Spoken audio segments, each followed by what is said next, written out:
This is the KOBK News for January and February of 1916. Steve Greoning reporting. We start with news that a major movie sensation is coming to Owatonna. The Birth of a Nation is coming to the Metropolitan Theater. David W. Griffith's spectacular shows the introduction of slavery, the Civil War, the surrender at Appomattox, Lincoln's assassination, the miseries of Reconstruction, the reconstruction of the South, and the beginning of the Ku Klux Klan. This film employed 18,000 people and uses the latest in filming techniques. Those who have already seen the treatment of war in this film would pray for an everlasting peace and a settlement to war by arbitration and not further armed conflict.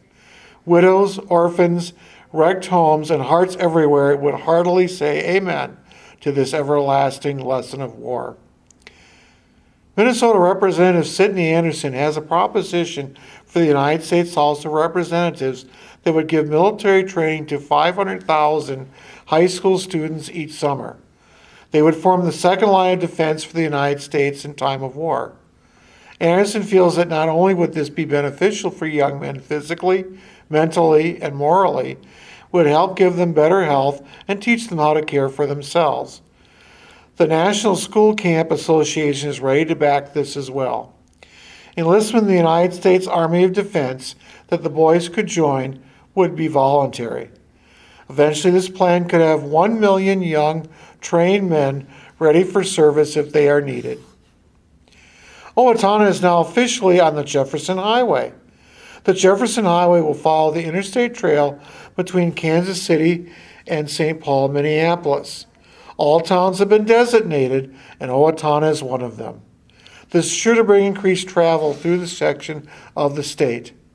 President Woodrow Wilson's speech at the Jefferson Highway meeting in Kansas spoke of the need for the preservation of honor and integrity of the nation.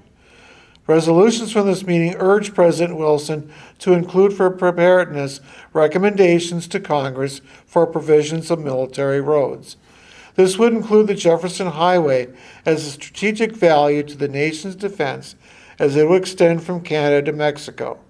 Suggestions were to build a highway with the use of the regular army.